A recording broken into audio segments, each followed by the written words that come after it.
I was reading about Brisbane's buyback scheme after the floods. It reminded me of Christchurch. After the earthquakes, the government bought out whole neighbourhoods.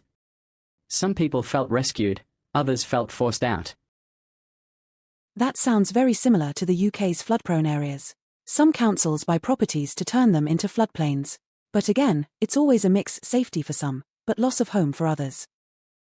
Exactly. And behind it all, there's always the housing market. Governments don't want property values to crash, so buybacks are framed as safety but also protect banks and investors. And now we have new building methods that make homes cheaper and still durable. Times like these seem perfect to adopt them, but they rarely do. I agree. But if genuinely affordable and long-lasting homes became widespread, it could disrupt the current housing market and even jobs tied to it.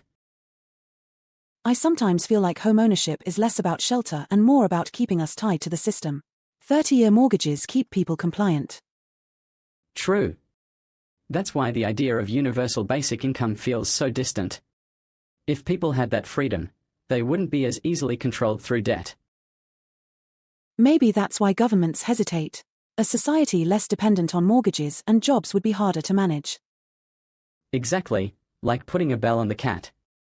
Everyone agrees it's needed, but no one wants to do it.